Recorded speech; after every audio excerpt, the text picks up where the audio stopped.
Have you ever seen a Marvel movie and seen an older man with glasses who is either listening to music while reading a book while a big fight's going on behind them, or portraying important people like the great Hugh Hefner?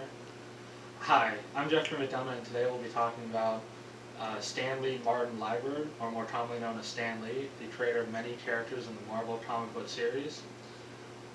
In a career spanning from 1941 to now, he has been working for 76 years and has been responsible for creating many of Marvel's most popular characters, including The Amazing Spider-Man, the X-Men, the Fantastic Four, the Incredible Hulk, and Thor, all of which have been turned into multi-million-dollar movies, and Spider-Man alone being recreated twice. These movies and comics alone have inspired many comic book writers, movie makers, and all-around fans of the Marvel Company. Now you may be asking, how did Stanley Lieber become Stan Lee? Well, Stanley Lieber was born on December 28, 1922 in New York, New York. His childhood was spent watching his parents, Jack and Celia Lieber, struggling to meet ends meet during the Great Depression with his brother Larry Lieber. During this time, he was greatly influenced by reading books, watching movies, and had dreamt of writing the great American novel.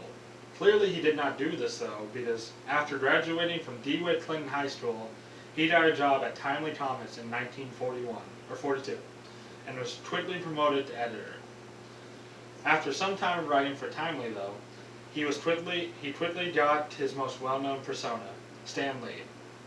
Then in 1961, Stan Lee and artist Jack Kirby created the Fantastic Four, the comic book series that quickly made the Atlas, or more commonly known as Marvel, a strong company in the comic book world.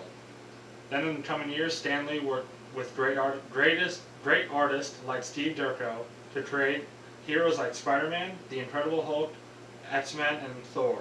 Stan Lee, with the help of Steve Kirby, created the Marvel Method, the idea that artists had more to say in their creations and stories, and allowed Marvel to make content faster and more efficiently. Then in 1972, Stan Lee became publisher and editorial director of the Marvel Company. However, you may be asking, how did his comics transition from page to screen?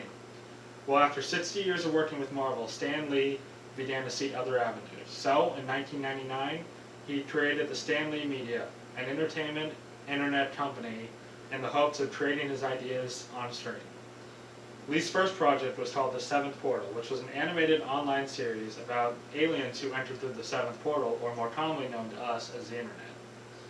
However, after many lawsuits, Lee was forced to file for bankruptcy in 2001 and shut down the company. During this time though, about 1990, Fox bought the rights to a select amount of Lee's characters, while only a few being highly blockbuster films. These include the X-Men and Spider-Man movies, the first one, not the two remakes. As Marvel started to become more and more popular, Disney bought it out in 2009 for $4 billion and allowed Stan Lee to keep all of his cameos with all of his creations and be able to be executive producer to all Marvel movies. Stan Lee has influenced many young children to read using his platforms and comments, while also later allowing those same kids to be influenced and his kid and the kids of their kids be influenced with the movies. There were 76 years of working and creating some of the best characters in fiction, and those same characters flowing into the motion picture. Stan Lee has struck the hearts of many people and will sorely be missed when instead of a cameo, there will be a remembrance instead. Thank you for listening to my speech.